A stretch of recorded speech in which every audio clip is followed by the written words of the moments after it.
Doctor Baba Saheb Ambedkar open university.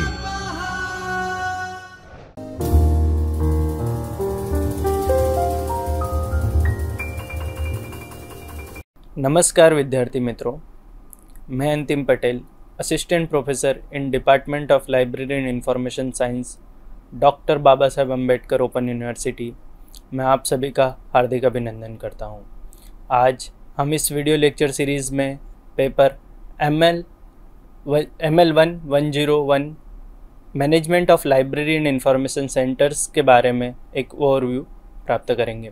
आज हम इस लेक्चर सीरीज़ में ML1 101 के बारे में जो भी हमें पढ़ने को मिलेगा या हमारे जो भी यूनिट्स या जो भी ब्लॉक्स में जो भी हमें सीखने को जो टॉपिक्स मिलेंगे उसके बारे में आज हम एक ओवरव्यू करेंगे कि हमें उस पेपर के अंदर क्या क्या किन किन चीज़ों के बारे में जानकारी प्राप्त होगी। तो आइए हम एक स्टार्ट करते हैं। तो सबसे पहले हम जानते हैं कि मैनेजमेंट क्या है। Management is a coordination and administration of task to achieve a goal. किसी गोल को प्राप्त करने के लिए हम कुछ मैनेजमेंट करते हैं, कुछ प्लानिंग करते हैं या ऑर्गेनाइजिंग करते हैं या लीडिंग करते हैं, लीडरशिप क्वालिटीज़, या कंट्रोल करते हैं किसी फंक्शंस पे। जैसे हम लाइब्रेरी में बहुत सारे काम करते हैं कि जैसे क्लासिफिकेशन, कैटलॉगिंग, उसमें किस तरीके से करें तो उसकी प्लानिंग होती है, डिसीजन मेकिंग पावर की सर्विसेज कौन कौन सी देनी, कौन कौन सी नहीं। तो इसी तरीके से एक प्रॉपर लाइब्रेरी में किस तरीके से हम मैनेजमेंट कर सकते हैं उसकी बात होती है। And it also refers to the seniority structure of staff members. किसी ऑर्गेनाइजेशन में किसी स्टाफ मेंबर्स का एक लेवल की मैनेजमेंट लेवल क्या है, जैसे कि जो चीफ लाइब्रेरियन होता है, देन लाइब्रेरियन, फिर डिप्टी लाइब्रेरियन, असिस्टेंट लाइब्रेरियन। तो इस तरीके से जो उनका लेवल है वो भी एक तरीके से मैनेजमेंट का पार्ट होता है। जैसे लाइब्रेरी कमेटी हुई है, तो ये सारी चीज़ें एक मैनेजमेंट की, हमें किसे रिपोर्ट करना है, किससे क्या चीज़ों की प्लानिंग करनी है, क्या डिस्कशन करना है, कौन अथॉरिटी है, तो ये सारा एक तरीके से मैनेजमेंट हो जाता है। देन हम बात करते हैं लाइब्रेरी एंड इंफॉर्मेशन सेंटर्स की। तो an information center is defined as an organization that select, acquire, store and retrieve information in response to the request. Mainly हम यहाँ पे लाइब्रेरी की ही बात करते हैं। लाइब्रेरी को भी एक तरीके से इंफॉर्मेशन सेंटर्स भी कहा जाता है, जो कि select, acquire, store and retrieve information करती है। जैसे कि लाइब्रेरी भी मोस्टली सेम चीज़ें पर्पस करती है। Prepare abstract, extracts, index of information, bibliographies prepare करती है, एब्स्ट्रैक्ट प्रिपेयर करके देती है या इंडेक्सेस बनाती है, उन चीज़ों पे भी ये वर्क करते हैं। या dissemination of information in anticipation and in response to the request. अगर कोई उन्हें रिक्वेस्ट आई है, जैसे रेफरल सेंटर्स की हम बात करते हैं या रेफरेंस सेंटर्स की, तो mostly library information centres mostly इस तरीके के भी काम करते हैं कि अगर उनके पास कोई सी रिक्वेस्ट भी आती है तो वो उस पर इंफॉर्मेशन को डिसेमिनेट करते हैं, मतलब उन्हें इंफॉर्मेशन प्रोवाइड कराते हैं। हम बात करें तो information centers are attached to highly specialized research and development organization. Mostly ये जो भी R&D इंस्टीट्यूट्स होते हैं उन्हीं के एफिलेटेड में होती है इंफॉर्मेशन सेंटर्स, क्योंकि इनमें बेसिकली वर्क क्या होता है कि इंफॉर्मेशन बहुत ही फास्ट वे में पहुंचाना होता है। एब्स्ट्रैक्ट इन्फॉर्मेशन या इंडेक्स्ड इन्फॉर्मेशन, मान लीजिए किसी को किसी टॉपिक्स पर फुल इन्फॉर्मेशन चाहिए, किस टॉपिक पर अभी तक कितनी रिसर्च हुई, तो उस तरीके से वो उन्हें इन्फॉर्मेशन प्रोवाइड कराएगा।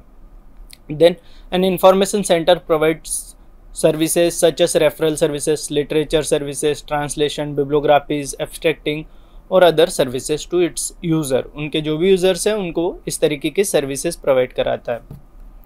तो आइए हम बात करते हैं पेपर ML1 101 की।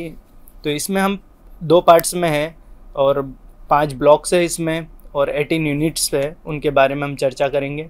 तो आइए हम पहले तो देख लें कि कितने ब्लॉक्स हैं और कौन कौन से ब्लॉक तो है। तो पार्ट 1 में 2 ब्लॉक्स हैं, पार्ट 2 में 3 ब्लॉक्स हैं। जिसमें हम बात करते हैं पार्ट 1 में, फर्स्ट ब्लॉक है management and perspective, management perspective. Then second block है system analysis and control. System को किस तरीके से, जैसे जो लाइब्रेरी इंफॉर्मेशन सेंटर्स हैं उनको किस तरीके से एनालिसिस किया जाता है, उन पर कंट्रोल किस तरीके से किया जाता है, प्लान कैसे किया जाता है, उसके बारे में चर्चा करेंगे। इसी तरीके से पार्ट 2 में ब्लॉक 3 है ह्यूमन रिसोर्स मैनेजमेंट। जो भी ह्यूमन रिसोर्स मैनेजमेंट है, जैसे स्टाफ रिक्रूटिंग, जॉब रूटीन्स, जो भी ह्यूमन हमारे इंफॉर्मेशन सेंटर्स में है उनको किस तरीके से मैनेज किया जाता है। ह्यूमन भी एक तरीके से रिसोर्स ही है, तो उसके बारे में हम यहाँ पे चर्चा करेंगे। यूनिट 4 में हम पढ़ेंगे कि फाइनेंशियल मैनेजमेंट किस तरीके से किया जाएगा, कि जो भी हमारे पास बजट होता है उसका मैनेजमेंट किस तरीके से होगा, उसके बारे में हम इस यूनिट में जानकारी प्राप्त करेंगे। देन ब्लॉक 5 की बात करते हैं, marketing of information product and services. किस तरीके से हम मार्केटिंग ऑफ इंफॉर्मेशन प्रोडक्ट्स को मार्केटिंग करेंगे और किस तरीके से हम यूज़र्स को सर्विस प्रोवाइड करेंगे। वो सर्विस पेमेंट बेसिस होगी या नॉन पेमेंट बेसिस होगी, या उनके लिए क्या बजट होगा, क्या प्लानिंग करना पड़ेगी, क्या ऑर्गेनाइजेशन, उन सारी चीज़ों का उनका किस तरीके से मैनेजमेंट किया जाएगा, उसके बारे में हम इस यूनिट में चर्चा करेंगे। तो आइए हम फर्स्ट में बात करते हैं ब्लॉक 1 में यूनिट 1 की, concept and schools of management thoughts. सबसे पहले तो थॉट्स, आइडिया, कि ये आइडिया आया कैसे, तो उसके बारे में हम पढ़ेंगे इस यूनिट में कि कॉन्सेप्ट ऑफ मैनेजमेंट क्या है, उसका हिस्टोरिकल पर्सपेक्टिव क्या है, उसकी थेवरीज इन मैनेजमेंट में कितनी प्रकार की थेवरीज है, कि अलग अलग जो भी विद्वान हुए उन्होंने, FW टेलर, इन्होंने सब ने अलग अलग थेवरीज दी, तो उस थेवरीज के बारे में हम बात करेंगे। देन क्लासिफिकेशन ऑफ मैनेजमेंट थेवरीज को क्लासिफिकेशन किया गया कि जैसे क्लासिकल थेवरी, नियो क्लासिकल थेवरी, इस तरीके से उनको डिवाइड किया गया कि क्लासिकल थेवरीज में कौन आती है। तो अगर हम क्लासिकल थेवरी की बात करें तो 1880 से 1920 के बीच में जितनी भी थेवरीज दी गई उनको क्लासिकल थेवरीज के को माना जाता है, जैसे कि साइंटिफिक मैनेजमेंट, एडमिनिस्ट्रेटिव, ब्यूरोक्रेटिक्स या criticism on classical management theory, जो भी उसमें क्रिटिसिज्म हो, ये सारे टॉपिक्स हम उसमें कवर करेंगे। देन बात करते हैं नियो क्लासिकल थ्योरी की। तो इसमें नियो क्लासिकल में human relation school and behavioural school, जो भी इसके स्कूल्स के बारे में बात करेंगे कि ह्यूमन रिलेशन पर क्या थ्योरी दी गई थी, कि ह्यूमन का रिलेशन मैनेजमेंट कैसे होता है एंड बिहेवियरल मैनेजमेंट कैसे होता है, तो उसके बारे में हम इसमें पढ़ेंगे। देन इसमें आता है मॉडर्न मैनेजमेंट थ्योरी, एक classical, neo classical and modern management theory. तो मॉडर्न में आएगा हमें system theory, contingency theory, organizational and management science. तो मैनेजमेंट साइंस और इन 4 थ्योरी के बारे में हम मॉडर्न मैनेजमेंट थ्योरी में पढ़ेंगे। देन आता है other school of thoughts, style and approaches. उनकी स्टाइल्स क्या है, उनके थॉट्स क्या है, जितनी भी स्कूल है उनके थॉट्स क्या है, आइडियाज़ क्या है, किस पर वो बात करते हैं, क्या उसमें पॉइंट्स दिए गए हैं और उनके कौन है जिन्होंने वो थ्योरीज दी है, स्टाइल्स क्या है उसकी, अप्रोचेस क्या है, किस तरह की अप्रोच है। Then problems and conflicts in management theory. हर चीज़ में, हर थ्योरी में कुछ न कुछ कॉज एंड प्रॉन्स होते ही हैं, जैसे प्रॉब्लम्स तो कुछ होगी ही, कॉन्फ्लिक्ट्स कुछ आए ही होंगे, तो उनके बारे में चर्चा करेंगे कि उसमें क्या प्रॉब्लम्स थी, तो वही चर्चा करेंगे। Then application of management theories in LIS field, हमारी फील्ड में इनके एप्लीकेशंस क्या है, इन थ्योरीज को हमारी फील्ड में कहाँ कहाँ अप्लाई किया गया है, तो उसके बारे में भी हम इस यूनिट में चर्चा करेंगे। कि जो यूनिट, इसी तरीके से यूनिट 1 में हम मोस्टली जो भी हमारे स्कूल्स हैं उनके बारे में जानकारी प्राप्त करेंगे कि कौन कौन सी थ्योरीज दी गई है और उन थ्योरीज में क्या क्या अप्रोचेस है, क्या क्या स्टाइल्स है, उसके बारे में हम चर्चा करेंगे यूनिट 1 में। तो ये हम बात करते हैं यूनिट 2 की, मैनेजमेंट फंक्शंस। मैनेजमेंट फंक्शंस की बात करें तो इसमें 5 फंक्शंस हैं मैनेजमेंट के, planning, organizing, staffing and leading and controlling. 5 इसके पैरामीटर्स हैं। तो हम फर्स्ट बात करते हैं प्लानिंग की। तो प्लानिंग में अगर हम बात करें तो प्रिंसिपल ऑफ प्लानिंग्स, कि प्लानिंग के प्रिंसिपल्स क्या क्या है, उनके ऑब्जेक्टिव्स क्या क्या है, डिसीजन मेकिंग, किस तरीके से डिसीजन मेकिंग ली जाए, तो उसके बारे में हम पढ़ेंगे। क्योंकि प्लानिंग करते हैं तो प्लानिंग में फर्स्ट वही होता है कि हमें डिसीजन लेने ही पड़ते हैं कि इस तरीके के हम इस प्रोसेस से गुजरेंगे, या ये हमारा स्ट्रक्चर होगा, या हम इतना बजट देंगे। तो एक तरीके से वो प्लानिंग भी की, ये हमारा फ्यूचर प्लानिंग, जैसे मान लीजिए पॉलिसीज़ बनाना। मैनेजमेंट इंफॉर्मेशन सिस्टम, MIS की बात इसमें की जाएगी कि किस तरीके से हम मैनेजमेंट करें इंफॉर्मेशन सिस्टम्स का, उसके बारे में चर्चा करेंगे। देन आता है सेकंड हमारा ऑर्गेनाइजिंग का स्ट्रक्चर, किस तरीके से एक ऑर्गेनाइजेशन का स्ट्रक्चर होना चाहिए, उसको किस तरीके से ऑर्गेनाइज करना चाहिए, किसके बाद किसका लेवल आना चाहिए, जैसे ग्रेड 1, ग्रेड 2 हम बोलते हैं, ग्रेड 3 या ABC, ऐसे करके एक लेवल उसका हायरार्चिकल स्ट्रक्चर होना चाहिए, किसको कौन रिपोर्ट करेगा, क्योंकि अगर स्ट्रक्चर नहीं होगा तो वर्क प्रॉपरली नहीं कर पाएंगे। Then models of organization structure, उसके मॉडल्स कौन कौन से हैं, किस मॉडल पर हमें विचार करना चाहिए, उसकी हम प्लानिंग करेंगे, देन ऑर्गेनाइज करेंगे उसको। अथॉरिटी एंड इट्स कैरेक्टरिस्टिक्स, उनकी अथॉरिटीज़ क्या होगी, उसकी कैरेक्टरिस्टिक क्या होगी। अब मान लीजिए एक प्रोफेसर है तो उसकी अथॉरिटीज़ क्या होगी, फंक्शंस क्या होंगे, उसको किस तरीके से काम करना चाहिए, उसकी पावर क्या होगी, या मान लीजिए उसे क्या क्या काम करना है, फंक्शंस क्या होंगे। And delegation of authorities, organization structure and rigidity. Then committees and collective decision making, committees के कलेक्टिव डिसीजन मेकिंग, क्या जो कमिटीज़ बनेगी, जैसे लाइब्रेरी कमेटी है तो उसके क्या डिसीजन होंगे, वो सारी चीज़ें, तो यहाँ पे हम उसकी बात करेंगे। देन आता है स्टाफिंग, किस तरीके से स्टाफ का मैनेजमेंट किया जाए, उनका सिलेक्शन किया जाए, उनका प्लेसमेंट किया जाए, या उनके जॉब को रोटेशन किया जाए, जॉब का डिज़ाइन क्या होना चाहिए, जॉब के एनालिसिस इवोल्यूशन की किस बेसिस पे हम रिक्रूट करें।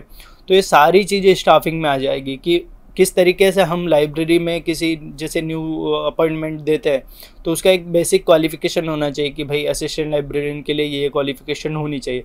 तो उसके बारे में हम यहाँ चर्चा करेंगे, किस तरीके से कि स्टाफ का वर्क रूटीन होगा, उसे क्या जॉब करना है, या जॉब रोटेशन प्रोसेस क्या होगी, या उसका अप्रेजल ऑफ मैनेजर्स क्या होगा, किस तरीके से उसको सिलेक्शन टेक्निक्स का यूज़ करके उसको सिलेक्ट किया जाएगा, और किस तरीके से वो ऑर्गेनाइजेशन के लिए फुलफिल होगा, उसका एडवांटेज ऑर्गेनाइजेशन को प्राप्त होगा। तो उसके बारे में हम यहाँ चर्चा करेंगे। देन आता है लीडरशिप, किस तरीके से लीडरशिप की जाए कि एक जो ऑर्गेनाइजेशन है वो फंक्शनली अच्छे से चल सके, तो उसके बारे में हम यहाँ पे चर्चा करेंगे। तो मोस्टली उसकी लीडरशिप की थ्योरीज, स्टाइल ऑफ लीडरशिप क्या होगी, मैनेजरियल कम्युनिकेशन क्या होगा, तो उन चीज़ों के बारे में हम यहाँ चर्चा करेंगे कि किस तरीके से एक लीडरशिप ऑर्गेनाइजेशन को स्मूथ चलाया जा सके कि कोई प्रॉब्लम ना आए।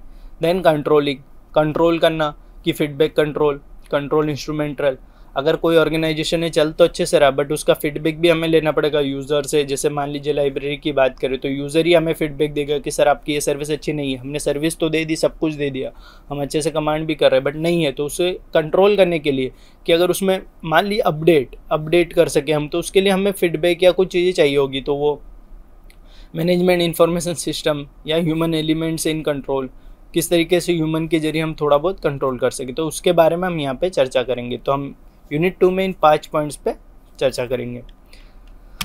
देन आता है unit 3, total quality management. Total overall जो भी हमारी लाइब्रेरी है उसके बारे में किस तरीके से हम quality services, quality products users को हमारे प्रोवाइड कर सकें, तो उसके बारे में हम किस तरीके से जो प्रॉपर एक हमारी लाइब्रेरी है उसका टोटल क्वालिटी मैनेजमेंट हम करें। तो व्हाट इज़ क्वालिटी के बारे में यहाँ चर्चा करेंगे कि फैक्टर्स क्या है उसके, और टीकेएम की अप्रोच क्या है, टोटल क्वालिटी की अप्रोच क्या होनी चाहिए उसके बारे में। देन टीकेएम क्या है, देन उसकी concepts, qualities and principle objectives क्या है उसके बारे में इस यूनिट में हम पढ़ेंगे। Then quality circles, then ISO 9000 जो लाइब्रेरीज़ के लिए दिया गया है टीकेएम, उसके बारे में हम पढ़ेंगे कि उसके अंदर क्या क्या किन किन बातों को ध्यान में रखा गया है ISO के अंदर में। Then total quality management for library information center systems and services के बारे में, तो उसका रिलेवेंस एंड इम्पोर्टेंस क्या है। देन उसका क्वालिटी इंप्रूवमेंट एफर्ट्स क्या है, क्वालिटी इंप्रूवमेंट प्रोग्राम्स क्या है, उसके बारे में चर्चा करेंगे इस यूनिट में। इसी तरीके से हम यूनिट 4 की बात करते हैं तो चेंज मैनेजमेंट में हम पढ़ेंगे कि चेंज किस तरीके से लाया जाए मैनेजमेंट में, तो उसके बारे में यहाँ पे कॉन्सेप्ट की बात की गई है, तो उसकी कॉन्सेप्ट की बात करेंगे। देन उसके टाइप्स क्या क्या है, चेंजेस के टाइप्स क्या क्या है, देन चेंज मैनेजमेंट प्रोसेस कौन कौन सी होती है, डिफरेंट मॉडल्स ऑफ चेंजेस क्या होता है, चेंज मैनेजमेंट स्ट्रेटजीज क्या क्या होती है, एंड ऑर्गेनाइजेशन डेवलपमेंट, किस तरीके से अगर हम चेंजेस करें तो ऑर्गेनाइजेशन का डेवलपमेंट हो, क्या चेंजेस लाने चाहिए हमें। मान लीजिए सर्विस सही नहीं प्रोवाइड की जा रही तो उस सर्विस में क्या चेंज लाए कि जिससे यूज़र्स तक ज़्यादा अच्छे से पहुंचा जाए। जैसे कि मान लीजिए पहले ट्रेडिशनल था, लॉकडाउन के जरिए हमने ऑनलाइन पे आए तो ऑनलाइन से यूज़र्स को और अच्छे से, तो ऑर्गेनाइजेशन का डेवलपमेंट प्लस हमने चेंजेस लाए हमारे सर्विसेज डिलीवरी में, सर्विसेज में। तो हमारे मैनेजमेंट में भी चेंज आया कि पहले हम ट्रेडिशनली सर्विस दे रहे थे, देन हमने उसको प्लानिंग ऑर्गेनाइजेशन करके सब कुछ क्या किया, हमने उसे ऑनलाइन प्लेटफॉर्म्स पे लाए, तो उससे यूज़र्स को, तो हमारा ऑर्गेनाइजेशन का भी डेवलपमेंट प्लस यूज़र्स को भी बेनिफिट हुआ। देन चेंज मैनेजमेंट इन LIS, लाइब्रेरी इंफॉर्मेशन सेंटर्स में क्या चेंज आए उसके बारे में यहाँ पे देखेंगे मैनेजमेंट में। देन हम बात करते हैं सिस्टम अप्रोचेस की बात करें तो सिस्टम अप्रोचेस, सिस्टम किस तरीके का होना चाहिए एक लाइब्रेरी में। तो library as a system, library भी एक तरीके से अपने इसमें सिस्टम ही की तरह वर्क करता है। लाइब्रेरी खुद एक सिस्टम है जिसमें सारी चीज़ें होती है, फंक्शन से लेके सब कुछ हम करते हैं, इंफॉर्मेशन प्रोडक्ट, इंफॉर्मेशन सर्विसेज, सारी चीज़ें होती है। इसमें हम फर्स्ट तो सिस्टम का एनालिसिस करेंगे कि लाइब्रेरी का पहले एनालिसिस करो कि उसमें क्या है क्या नहीं है, क्या सर्विसेज दी जाती है, क्या फंक्शन है, कितना मैन पावर है, कितना स्टाफ है, इन सारी चीज़ों के बारे में हम जानकारी करेंगे। हमारा शॉर्ट एनालिसिस करेंगे कि हमारे पास स्ट्रेंथ क्या है, वीकनेसेस क्या है, तो वो सिस्टम एनालिसिस हो जाएगा। Then steps in system analysis, किन किन स्टेप्स को फॉलो करना चाहिए उसके बारे में हम जानकारी। फ्लो चार्टिंग, मैनेजरियल जो लेवल है मैनेजमेंट का, उसका एक फ्लो चार्ट तैयार करना चाहिए, कौन से लेवल पे क्या वर्क है। देन आपका कौन से डिपार्टमेंट में क्या वर्क है और क्या प्रोसेस है, उसका भी एक फ्लो चार्टिंग हम कर सकते हैं कि भाई इस सर्कुलेशन सेक्शन में ये चीज़ें होती है कि हम यहाँ से इशू, फिर रिटर्न, देन उसकी यहाँ पे एंट्री, ये एंट्री। तो एक फ्लो चार्ट होगा तो अगर कोई न्यू बंदा भी आएगा तो वो भी वो काम कर लेगा। तो उसके लिए भी ये system analysis, flow charting, evolution करना कंपलसरी है, अच्छी चीज़ है। देन सिस्टम का डिज़ाइन, सिस्टम को डिज़ाइन करना, अगर नया सिस्टम है तो उसको किस तरीके से डिज़ाइन हो, उसका फंक्शनिंग क्या हो, उसका ऑर्गेनाइजेशन क्या हो, उसके बारे में यहाँ चर्चा करेंगे। देन जनरल कंसिडरेशन के बाद बात करेंगे। देन डिज़ाइन, कि सिस्टम किस तरीके से डिज़ाइन होना चाहिए। देन हम यूनिट 6 की अगर बात करें तो work flow and organisational routines. यहाँ पे वर्क फ्लो क्या होना चाहिए कि भाई सिस्टम को स्मूथ चलाने के लिए उसका कोई तो फंक्शनिंग होना चाहिए कि किस तरीके से एक सिस्टम वर्क करे, तो उसके बारे में। देन ऑर्गेनाइजेशनल रूटीन, कि उसका रूटीन क्या होना चाहिए डेली। जैसे हम मान लीजिए लाइब्रेरी में इशू रिटर्न करते हैं, सारी चीज़ें हम करते हैं कि हमारे लाइब्रेरी सिस्टम में, उसके क्लासिफिकेशन से कैटलॉगिंग से सारी फंक्शनिंग जो हम करते हैं, जो सर्विसेज देते हैं, तो उसका एक प्रॉपर रूटीन होता है कि भाई आज ये काम हमें करना है। और हर पर्टिकुलर बंदे का या जो भी वर्कर होता है उसका सारा पर्टिकुलर काम होता है, तो उसका वर्क फ्लो क्या होना चाहिए, जो भी मैन पावर है उसमें उसका वर्क फ्लो डिवाइन करना चाहिए कि वर्क फ्लो उसका क्या होना चाहिए, वर्क सैम्पलिंग क्या होनी चाहिए, work simplification. Then time, motion studies and time studies, time की स्टडीज़ भी करना ज़रूरी है। वर्क एनालिसिस, वर्क का एनालिसिस भी ज़रूरी है कि भाई पर्टिकुलर टाइम जो वर्क था वो पर्टिकुलर टाइम में किया है नहीं, तो उसका एनालिसिस भी करना चाहिए। Techniques of work analysis, work analysis के लिए बहुत सारी टेक्निक्स है जिसमें हम पढ़ेंगे block diagram, flow diagram, mostly आपने पढ़ा ही होगा, flow process charts, decision flow charts के बारे में बात करेंगे इसमें। देन इसमें operational analysis, flow from analysis, man machine charts से भी एनालिसिस कर सकते हैं और अदर टेक्निक्स भी है। तो उन सारी टेक्निक्स के बारे में हम यूनिट 6 में पढ़ेंगे कि कौन कौन सी टेक्निक्स वर्क फ्लो को मैनेज करने के लिए की जाती है। देन हम यूनिट 7 की बात करें तो मॉनिटरिंग एंड कंट्रोल टेक्निक, किस तरीके से हम पूरे हमारे ऑर्गेनाइजेशन है, जो भी इंस्टीट्यूट है, जो भी लाइब्रेरी इंफॉर्मेशन सेंटर्स है, उनको किस तरीके से मॉनिटर करें और कंट्रोल करें कि जो भी हमारा वर्क फ्लो है वो प्रॉपर तरीके से चले। तो उसकी क्या टेक्निक्स है उसके बारे में यूनिट 7 में हम पढ़ेंगे। तो इसमें आता है मॉनिटरिंग टेक्निक्स एंड कंट्रोलिंग, जो भी मॉनिटरिंग की टेक्निक्स है और कंट्रोलिंग की टेक्निक्स है उसके बारे में हम यहाँ पे चर्चा करेंगे। देन आता है ऑपरेशनल रिसर्च, OIR जिसे कहा जाता है, उसकी कैरेक्टरिस्टिक्स क्या है, उसकी प्रोसेस क्या है और लाइब्रेरी में उसका यूजेस क्या है, तो उसके बारे में पढ़ेंगे। ऑपरेशनल रिसर्च योगी, ऑपरेशन जब हो रहा है तभी हम उस पर रिसर्च करते हैं। मान लीजिए कि कोई चीज़ें हैं, अगर हमें लग रहा है कि इसको थोड़ा सा यहाँ चेंज करना चाहिए तो हम उसी तत्काल उस प्रोसेस को वहीं पे थोड़ा बहुत मॉडिफिकेशन कर दें, तो वो भी हमारे काम में आता है। देन मैनेजमेंट इंफॉर्मेशन सिस्टम के बारे में यहाँ पे फोकस किया गया है कि किस तरीके से इंफॉर्मेशन सिस्टम MIS जो है उसके बारे में बात की गई है, उसका मीनिंग क्या है, नीड क्या है, ज़रूरत क्यों है, ऑब्जेक्टिव्स या कैरेक्टरिस्टिक्स के बारे में बात की गई है। देन आता है प्रोसेस ऑफ MIS डेवलपमेंट, किस तरीके से MIS का डेवलपमेंट हुआ, क्या प्रोसेस है वो फॉलो करना चाहिए। एडवांटेज क्या है इसके, प्रेजेंटेशन ऑफ इंफॉर्मेशन किस तरीके से है, जो एक सिस्टम ही है तो उसमें इंफॉर्मेशन का प्रेजेंटेशन किस तरीके से है वो उसके बारे में पढ़ेंगे। देन कॉस्ट क्या होती है, उसमें स्किल्स ऑफ MIS मैनेजर की स्किल्स क्या होनी चाहिए, जो उसको मैनेज करेगा उसके लिए भी कुछ स्किल्स होनी चाहिए। और इसका लाइब्रेरी इंफॉर्मेशन सेंटर में क्या यूजेस है और उसके साथ उसका कंपैरिजन क्या है उसके बारे में हम एक चर्चा करेंगे। देन हमें आता है management of objectives, MBO, Peter Drucker ने जिसे दिया था objectives, steps in setting up MBO में क्या स्टेप्स सेटिंग करने में लगती है। Then benefits and limitation. Then हम बात करेंगे नेटवर्क एनालिसिस की, जिसमें हम बात करेंगे कि डेवलपिंग अ नेटवर्क, किस तरीके से एक नेटवर्क को डेवलप किया जाता है। Then other techniques, monitoring team, consultancies and budgeting, इसमें हम मोस्टली थोड़ा बहुत ही बजटिंग के बारे में बात करेंगे बट आगे के यूनिट्स में बजट पर चर्चा करेंगे। देन हमारा आता है unit 8, performance measurement in evolution techniques. तो परफॉर्मेंस मैनेजमेंट किस तरीके से किया जाए और जो भी इवोल्यूशन किया जाता है उसकी टेक्निक्स कौन कौन से, कि किस बेसिस पे हम इवोल्यूशन करते हैं। तो हम इसमें बात करेंगे परफॉर्मेंस मेज़र की। Then methods of evolution, evolution की मेथड्स कौन कौन सी है।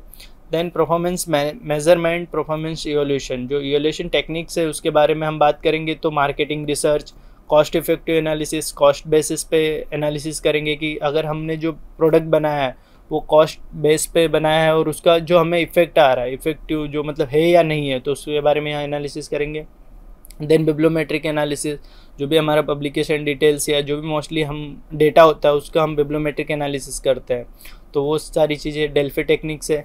तो इन सारी चीज़ों से हम एनालिसिस करेंगे कि then evolution of information systems, तो उसके बारे में हम कलेक्शन का इवोल्यूशन की, जो हमारे इंफॉर्मेशन सिस्टम्स में कितना कलेक्शन है उसका क्या इवोल्यूशन हुआ है, मतलब स्टार्टिंग में कितना था। देन हम ईयरली या जो भी हमारा बेसिस है उस पर उसका इवोल्यूशन करेंगे।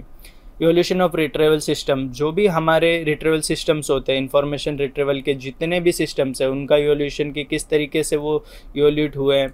Then DDS, documentary delivery systems का इवोल्यूशन, जो भी हमारे डॉक्यूमेंट डिलीवरी सिस्टम्स होते हैं उनका किस तरीके से इवोल्यूशन हुआ है।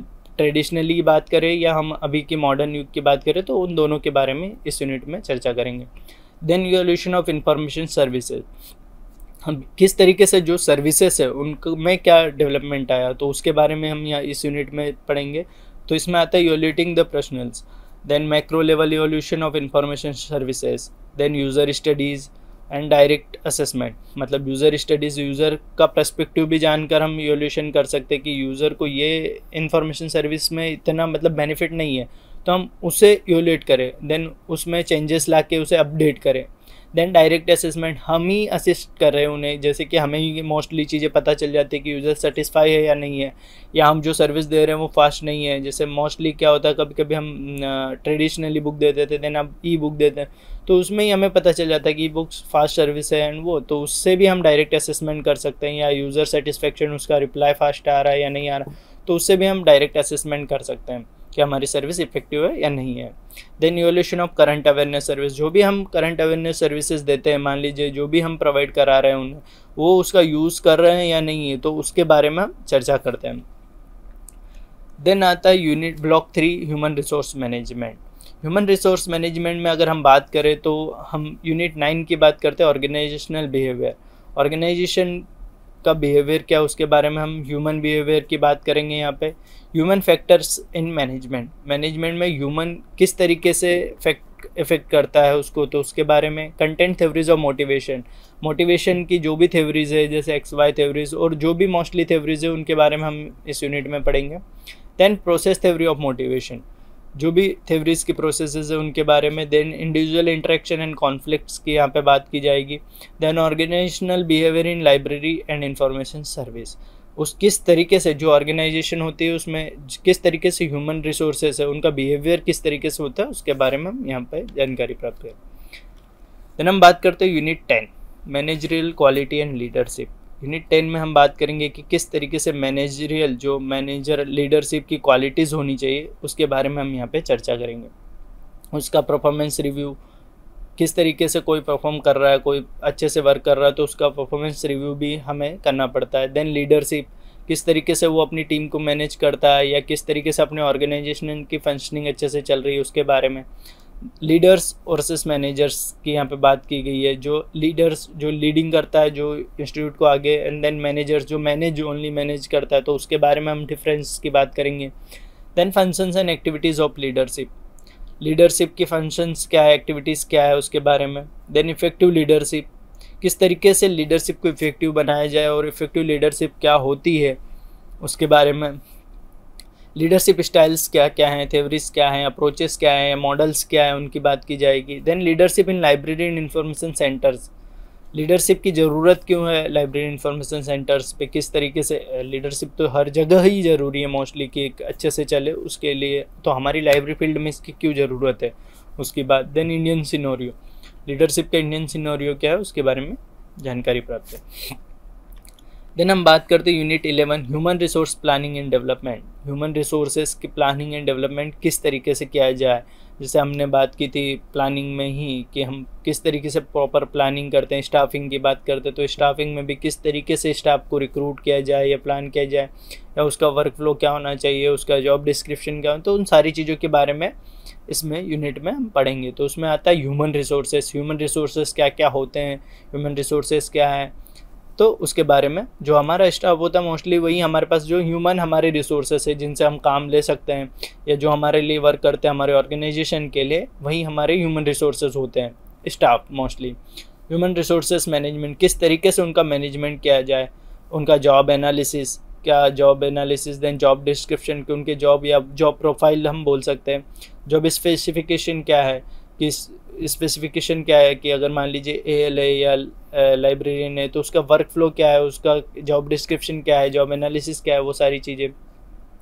देन ह्यूमन रिसोर्स प्लानिंग, उसकी प्लानिंग किस तरीके से की जाए। देन एलिमेंट्स ऑफ, मतलब मोस्टली रिक्रूटमेंट की बात आती है यहाँ पे, elements of human resource planning. Then methods and techniques क्या है। Then human resource planning for librarian information centres में ह्यूमन रिसोर्स प्लानिंग क्या की जानी चाहिए, किस तरीके से करनी चाहिए, उसके बारे में हम पढ़ेंगे। उसका डेवलपमेंट किस तरीके से होना चाहिए उसके बारे में। And human resource development in Indian libraries and information centres किस तरीके से हुआ है उसकी हम यहाँ पे चर्चा करेंगे यूनिट 11 में। आइए हम बात करते हैं यूनिट 12 में बजटिंग एंड टाइप्स। हम ये ब्लॉक 4 में आ गए, फाइनेंशियल मैनेजमेंट। फाइनेंशियल मैनेजमेंट में हमने बोला था कि हम मोस्टली यहाँ पे बजट किस तरीके से फाइनेंस को मैनेज करें, किस तरीके से, क्योंकि हमारे पास लिमिटेड बजट होता है, उसको अगर मैनेज नहीं करेंगे तो वो सही तरीके से फंक्शनिंग नहीं करेगा। तो उसके मैनेजमेंट, जो मैनेजरियल स्किल्स भी होना ज़रूरी है। तो फाइनेंशियल मैनेजमेंट की हम यहाँ पर बात करते हैं, जिसमें हम यूनिट 12 में पढ़ेंगे बजटिंग एंड टाइप्स, जिसमें बजटिंग में आता है source of finance for libraries. Library को फाइनेंस का सोर्स क्या कहाँ से आता है, तो ग्रांट्स मिलती है या जो भी UGC का बजट होता है उसमें से मिलता है या ऑर्गेनाइजेशन बजट्स में से, तो मोस्टली यहाँ से मिलता है। उसके टाइप्स क्या क्या हैं, देन बजट जस्टिफिकेशन क्या क्या है, देन डाटा इन्फॉर्मेशन कलेक्शन किस तरीके से है, मेथड्स एडॉप्टिंग इन बजटिंग में कौन कौन से मेथड्स को एडॉप्ट किया गया है उसके बारे में हम यहाँ चर्चा करेंगे यूनिट 12 में। यूनिट 13 की बात करते हैं बजटरी कंट्रोल सिस्टम। बजट को किस तरीके से कंट्रोल किया जाए, उसकी नीड्स क्या होनी चाहिए, उसकी कैरेक्टरिस्टिक्स क्या होनी चाहिए, उसके प्रॉब्लम्स ऑफ आउटपुट मेजरमेंट, उसके बारे में हम यहाँ चर्चा करेंगे। उसके advantage and disadvantage and limitations के बारे में हम यूनिट 13 में चर्चा करेंगे।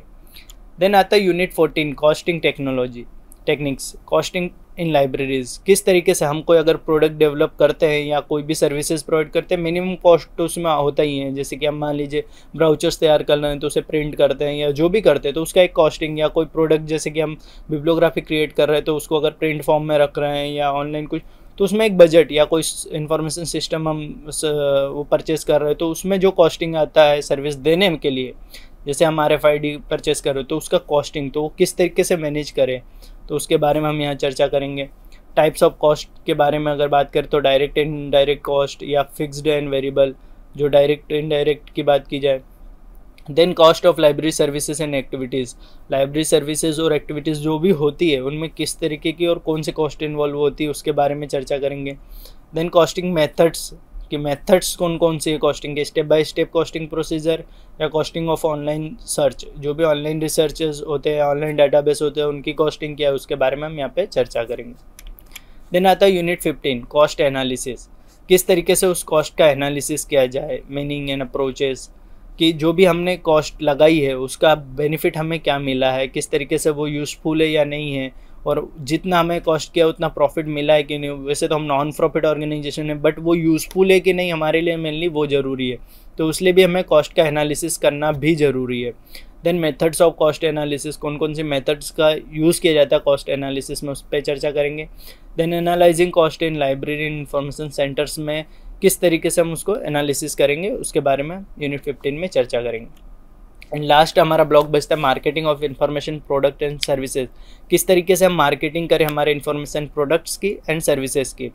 तो हम इसमें यूनिट 16 की बात करें information as a marketable community, तो इन्फॉर्मेशन को हमें मार्केट कर सकते हैं, हम बेच सकते हैं और उसके प्रोडक्ट्स बना के हम बेचते हैं, मोस्टली यही काम होता है।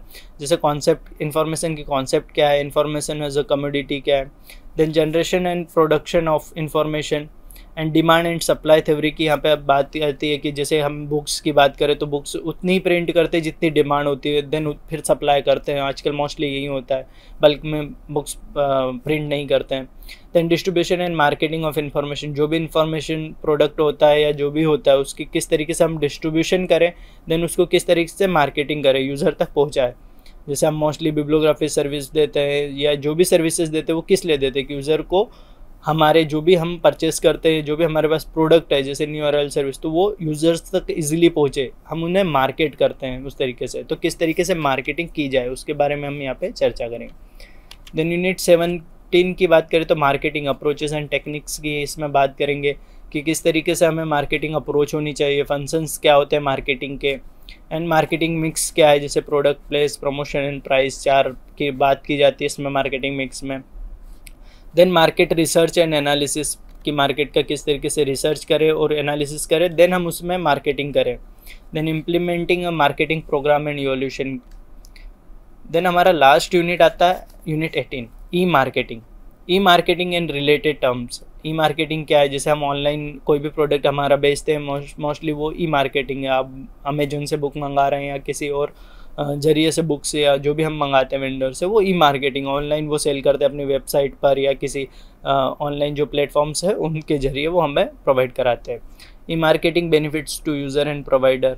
मोस्टली बेनिफिट्स क्या क्या है, जल्दी टाइमली मिल जाता है सब कुछ। ई मार्केटिंग क्लासिफिकेशन किस तरीके से उसकी चर्चा की जाएगी यहाँ पे। ऑर्गेनाइजेशन किस तरीके से होता है। देन क्रिएटिंग एंड सेटिंग, किस तरीके से हम ई मार्केटिंग का जो भी प्लेटफॉर्म है उसको कैसे क्रिएट कर सकते हैं, उसका सेटिंग किस तरीके से कर सकते हैं। Evaluating the online marketing efforts, जो भी हमारे किए हैं उसके बारे में चर्चा करेंगे कि किस तरीके से हम इवैल्यूएट करें कि जो मार्केटिंग प्रोडक्ट्स है उनके बारे में इवैल्यूएशन करें।